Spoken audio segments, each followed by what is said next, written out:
Yes, thank you very much. Can you hear me now? Yeah, loud and clear. All right. Thank you for the invitation and to be able to present. Actually, maybe not that loud. I might have to get closer to the laptop, I think. So thank you. I'm going to so my name is Anteneh. I'm a researcher at PBL, Netherlands Environmental Assessment Agency. The work I'm going to present now is part of a bigger project that we do for the Directorate General for International Cooperation. And previously we did more on pathways for universal electricity access and pathways for clean cooking, climate change mitigation, universal access and governance kind of projects. So today I will present a work that we did with together. It's a collaboration between PBL and EASA on the benefits of integrating SDG 7 targets in sub-Saharan Africa. So yeah, the importance of energy for development and climate change mitigation has been the topic of the day, so I really don't have to go into that one.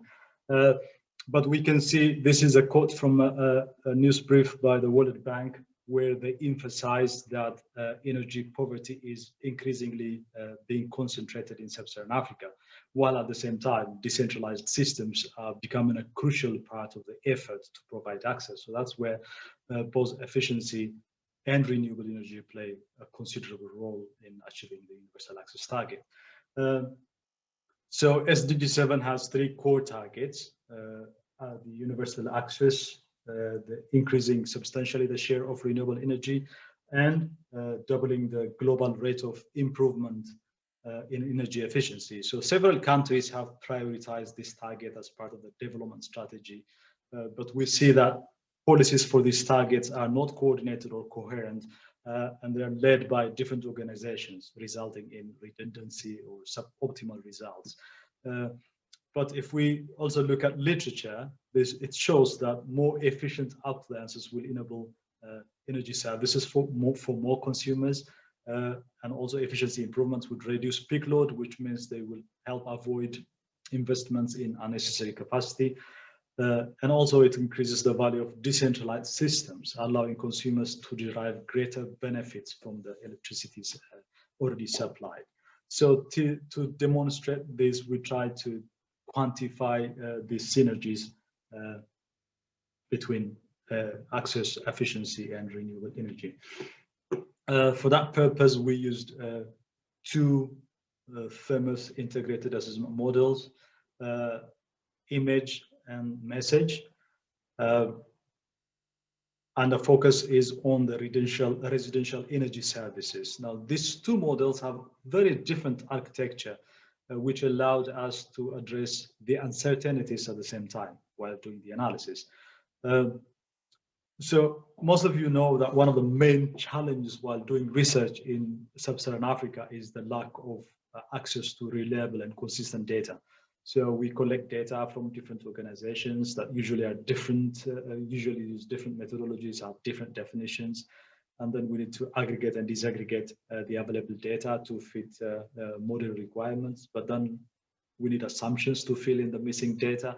So in general, not only like in the future projections, but also historically, you could see there is a huge uncertainty in the absolute numbers, but the trend and the insight is still very useful for policy making. So that's why that's why I want to put the focus on. So despite the differences in the absolute values, the good thing about these models for this residential energy analysis is that they have a detailed representation of the end user, divided in settlements of urban and rural and 5 income classes in both.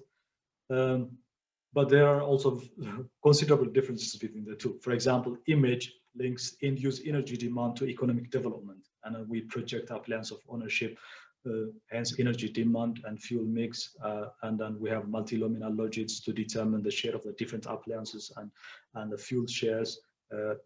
So all technologies will get shares. So the most expensive will get the lowest share kind of thing. But in message,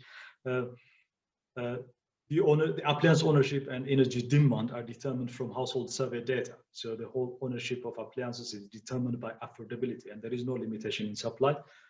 Another difference is our assumptions in cooking energy demand. where in image we say that there is a constant useful energy demand per capita, so irrespective of the region or the income level, which means that the final energy demand declines with efficiency gains. But in message, there is significant difference between cooking energy demand between regions and settlements and income levels. So in most cases, we see that efficiency gains actually create a rebound effect where there is more consumption than reduction. So another element of the methodology is we developed 5 scenarios to explore these synergies. One is the baseline, so we want to see the baseline trend, which is all the business as usual developments. And then the universal access scenario, where universal access to clean and modern energy is achieved, but efficiency and renewable energy follow the business as usual trend. One thing I want to mention here is in the universal access target for clean cooking, we consider improved manufactured biomass cookstoves as clean, because previous studies showed that they are actually a crucial part of the transition to achieve a cleaner cooking, a better environmental settings within households. So we only exclude traditional biomass cookstoves. And then we have the access efficiency scenario, where we have access and efficiency targets that are achieved at renewables at business as usual. We have access renewable, and then we have the ultimate target, the access efficiency renewable scenario, where all the 3 targets by 23 are achieved in a coordinated and integrated manner.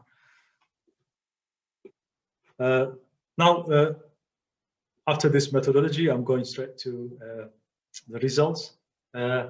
So here, this slide shows the energy mix for cooking in sub-Saharan Africa. So both models show already a considerable improvement in terms of access in the baseline, but they both also fall short of the universal access target.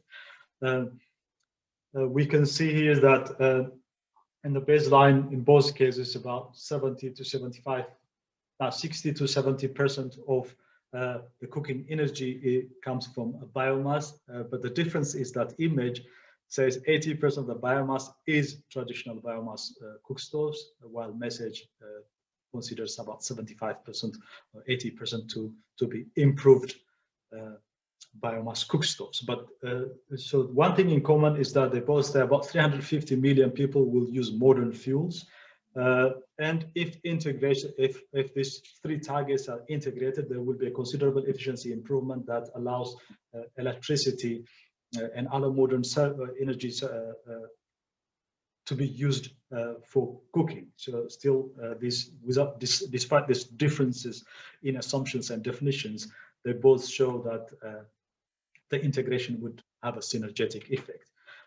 Another important result that we found is in terms of the final energy use per capita. One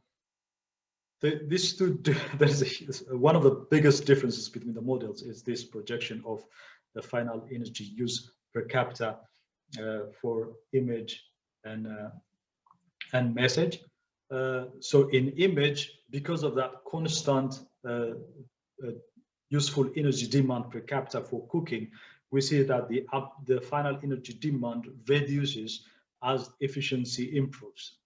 And also appliance ownership is quite limited, constrained by historical developments. But in message, you can see that there is no limit in supply, so that whenever it's affordable, people will consume it.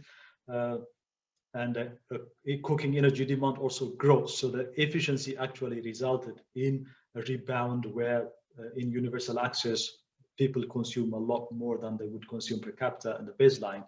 But again, one thing that's very similar between the two is that when we integrate the 3 targets, the demand, the absolute demand, the per capita demand is lower than when we only focus on achieving the universal access target. So despite this difference, the main message is that the integration lowers the demand than the silo approach to universal access. That also has an impact on renewable energy shares. Here we show the electricity mix, the color things, and the black dots show the renewable energy share in total final energy in the residential sector. In this case, we also see in general, sub-Saharan African electricity is dominated by renewable energy, except for the Republic of South Africa. And the final energy is dominated by biomass. So, which means for that reason, actually, we excluded solid biomass in the share of renewable energy because as the cooking sector becomes more efficient, biomass use will reduce, which will cut the renewable energy shares in the energy system. So we exclude that in analyzing the renewable energy shares. And then as a result, we can see that the integration actually drives the share of renewable energies considerably in the electricity sector. And that is because also efficiency improvements means that it will enable lower density renewable energy technologies to expand and provide more services than just lighting. As a result, we can see that a lot of renewable energy is deployed for electricity. So especially standalone systems like solar systems get a larger share in providing electricity access in the region. Yes, this is another stronger synergy is demonstrated by the required investments to achieve universal access in sub-Saharan Africa. So for the baseline, we see that we need about 11 to 19 billion US dollars a year, so just in the baseline development, and then the universal access requires at least a doubling. So there will be about 14 to 37 billion dollars on top of the baseline investment at the universal access scenario. But if we see the integration, it results in lower energy demand and then more of decentralized energy access through off-grid systems, so mini grids and standalone systems that will reduce the investment requirements because you don't need the transmissions and in some cases for the distribution networks. So as a result, there is a large investment can be avoided, about 100 billion US dollars by 2030, the cumulative investment, lower investment requirements. So this money could be invested in further efficiency improvements or even renewable energy deployment, which leads to more access. So we can see that this cycle of synergies increases with the integration. Another point I want to mention is the residential sector emissions. In image, we consider emissions from unsustainably harvested biomass, which is about 30% of the total biomass used for in the sector. So which means that with efficiency improvements, you already get a lot of reduction in residential sector emissions. So that is where the largest reduction in emission comes from halting the use of the traditional biomass cookstoves.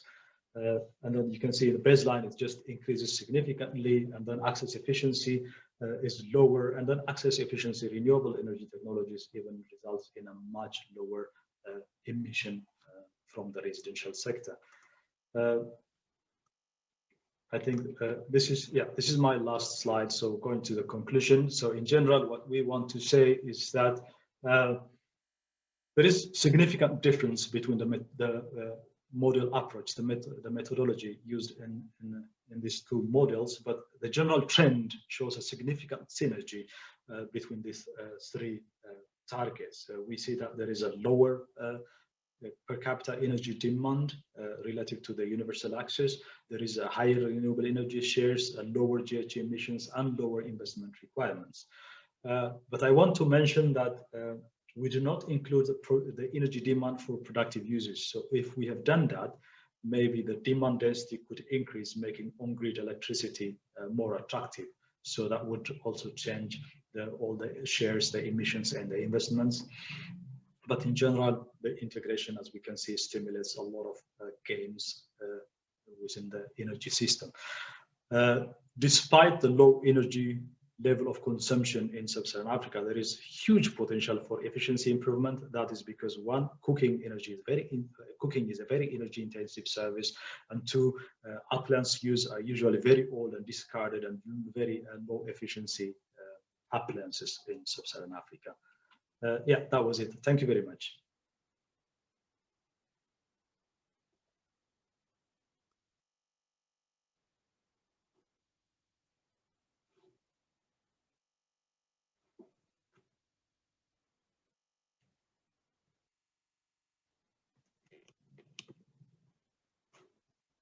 I can't hear you, Alexander. I don't know.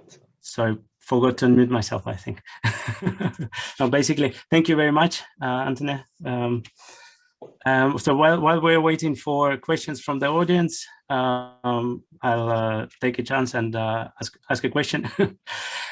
So basically, did you perform input data harmonization between the models as part of the study? And given the significant difference between the model results, how do you form consistent policy recommendations? Yeah, okay, it's a really good question. So we wanted to harmonize, but then that requires then a different level of analysis. So we needed to, but in this way, we wanted also to show that there are different approaches to this analysis. There are different methodologies and different data sources as well. So Message uses household surveys, really ground surveys, and then they upscale them to the population, where we use historical data and determine what kind of appliances are being used in the households, and then we project the development based on the economy. So that, I think, is the basic element of our study, is to show that these two different approaches are possible and available, and there is no one way of doing the things, and there is also that's one of the important things. But as you said, there is very different results also from these two models, but that's only in absolute numbers. So the trends are similar. The insights they give are very similar. So they both show, whichever way we go, they show that at the end, the integration is the best part, the best way of achieving these three targets in a most efficient manner. And also, I think what we wanted to emphasize with this is that you don't just take a single number out of context.